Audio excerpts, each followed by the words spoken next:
Violence faite aux femmes, la société civile ivoirienne s'implique dans la lutte. Elle a participé hier à un atelier sur la question. Toujours en Côte d'Ivoire, la jeunesse du Sud Comoé veut devenir autonome. Elle va créer des projets entrepreneuriaux. Enfin, comment protéger efficacement notre environnement? Roubaix, dans le nord de la France, va nous donner le secret. Ce sera en fin de journal. Madame, Monsieur, bonsoir et bienvenue. Affaire Michel Gbagbo. Le Conseil des ministres rassure aujourd'hui les Ivoiriens. En effet, selon le ministre Bruno Koné, également porte-parole du gouvernement, le président de l'Assemblée nationale Guillaume Soro est en route pour Abidjan. Bruno Koné a aussi relevé que s'agissant du mandat d'amener, la situation d'immunité court jusqu'au 17 décembre prochain, date de la fin de son séjour officiel en France. Un tout autre sujet à présent, l'organisation non gouvernementale Servir lance la 11e édition de son gala de bienfaisance. Il s'agit de collecter des fonds le 18 septembre 2016 pour la construction d'un centre d'hémodialyse et de greffe rénale. Le lancement de cette cérémonie s'est déroulé aujourd'hui lors d'un déjeuner de presse. Des précisions de Abou Sanogo. La 11e édition du gala de bienfaisance de l'organisation non gouvernementale Servir aura lieu le vendredi 18 décembre prochain. L'information a été donnée par le président délégué de cette organisation au cours d'un déjeuner de presse ce mercredi. Pour cette édition, le gala de l'espérance en est le thème. Et l'innovation majeure sera de réunir autour d'une même table les donateurs et les bénéficiaires.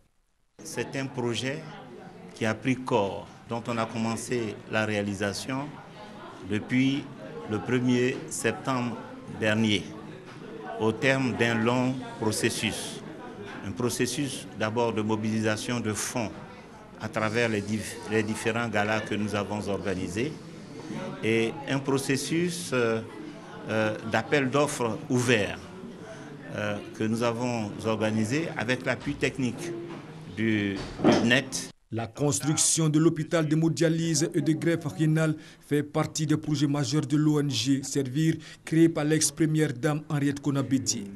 Il est évalué à 5,5 milliards de francs CFA. C'est le montant de 1,2 milliard de francs CFA que l'organisation a mobilisé à ce jour.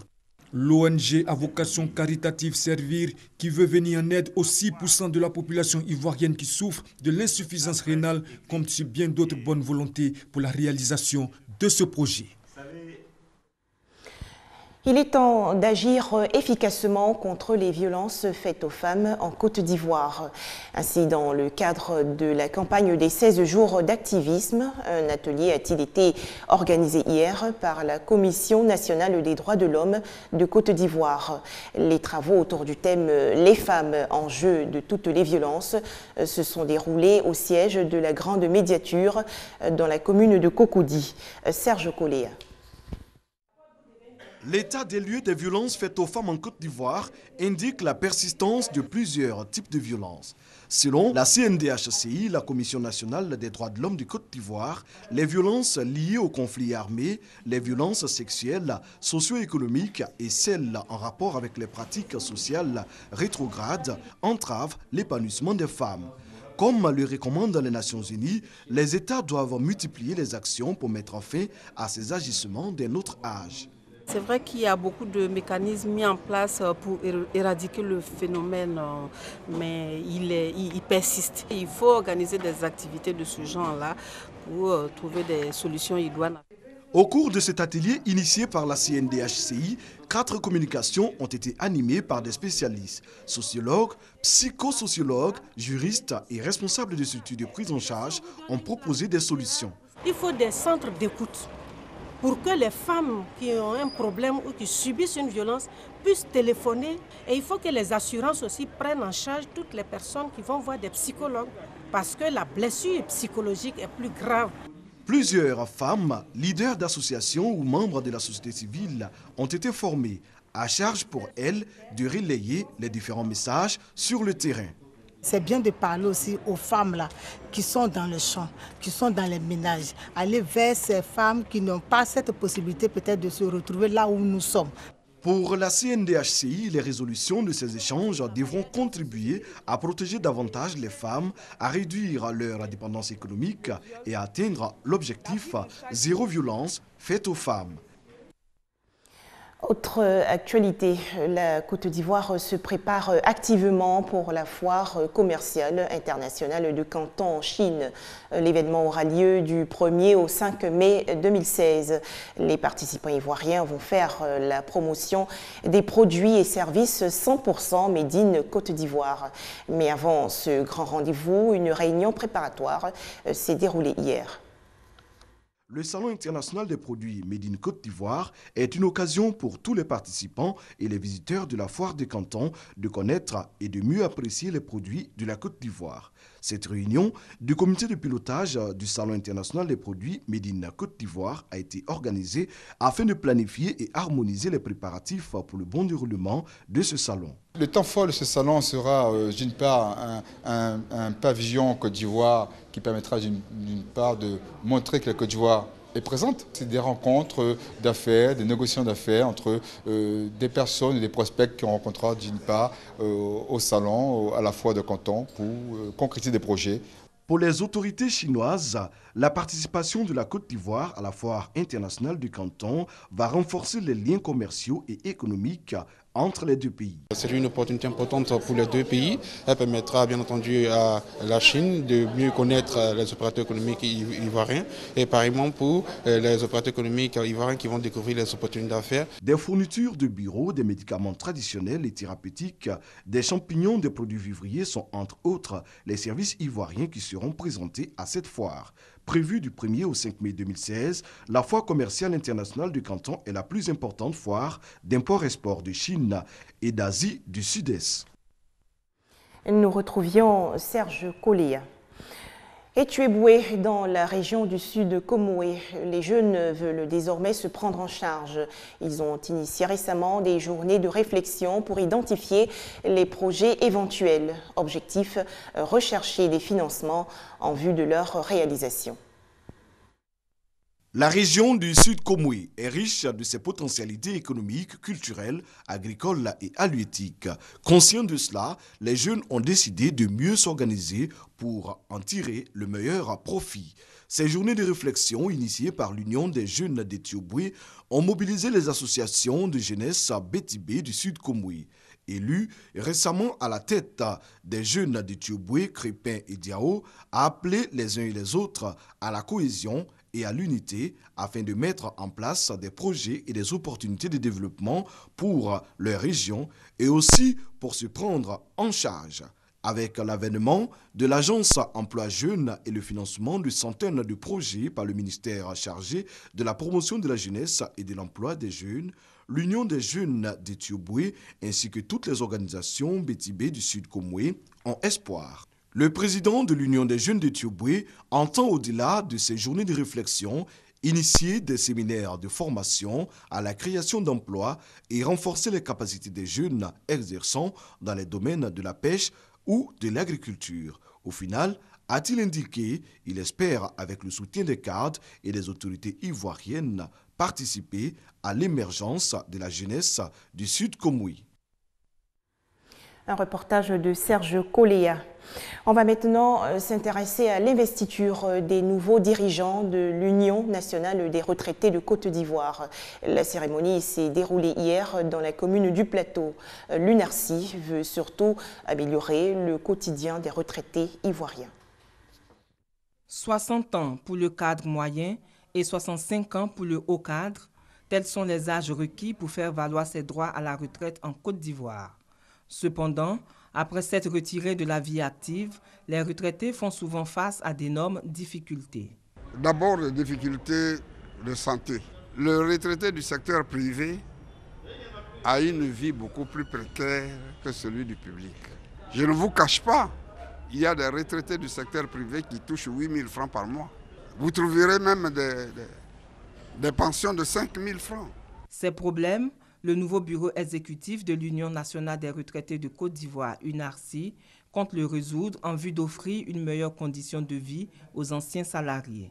Les instances dirigeantes de cette union ont donc été investies ce mardi à l'issue d'une assemblée générale ordinaire. Nous voulons revaloriser les pensions.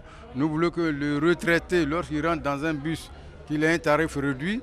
Il faudrait que nous puissions valoriser nos potentialités, nos atouts indéniables, nos valeurs, pour que nous puissions donner une image brillante, une image bonne et intelligente aux retraités. Œuvrer à l'émergence d'un retraité nouveau, le bureau composé de 30 membres a 5 ans pour relever le défi. Voilà, c'était des précisions de Patricia Omo-Etia. Kinshasa, en République démocratique du Congo, sinistré par des inondations. Le fleuve Congo a débordé dans son lit la nuit dernière, faisant une vingtaine de morts et de nombreux dégâts matériels. Et toujours concernant l'environnement, sachez qu'un projet d'accord a été trouvé in extremis à la conférence Paris Climat 2015. Le document de 29 pages a été soumis aujourd'hui aux 195 États participants.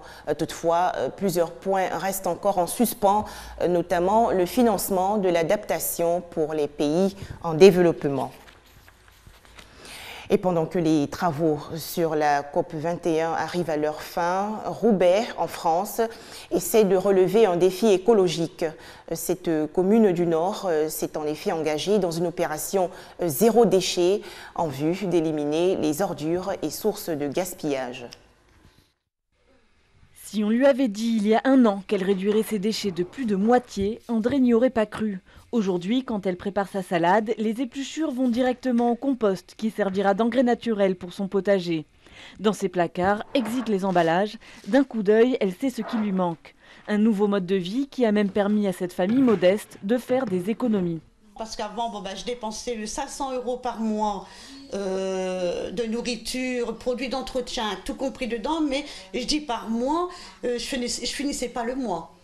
J'en avais que pour 3 semaines. La dernière semaine, je ne savais pas comment j'allais faire pour acheter à manger. Donc c'était compliqué, très dur. Qu'aujourd'hui, maintenant, je dépense 250 € par mois, donc je fais mes 4 semaines. Depuis le début de l'année, André participe au projet Zéro déchet lancé par la ville de Roubaix. Ancienne ouvrière textile, aujourd'hui au chômage, elle a suivi plusieurs ateliers et fabrique elle-même sa lessive. Dans sa penderie, il n'y a plus que le strict nécessaire. 100 autres familles se sont portées volontaires. L'objectif, réduire de manière significative la part de déchets non recyclés. Aujourd'hui, le bilan est plutôt positif. Au bout d'un an, on a en fait une réduction de plus de 40% de la production de déchets résiduels pour 70% des familles et même plus de 80% de la production de déchets résiduels pour 25% des familles. Au final, la moyenne de production de déchets résiduels des familles zéro déchet, elle est de 58 kg par an et par habitant, là où la moyenne roubaisienne est à 243. Petit à petit, certaines écoles et commerces de Roubaix s'y mettent aussi. Dans le restaurant de Charlotte, le mot d'ordre, c'est la chasse au gaspillage.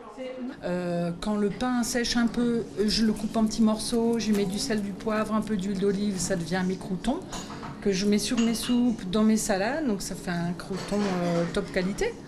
Et s'il est vraiment vieux, je le mets dans des sacs en papier, je le donne à une amie qui a des chevaux.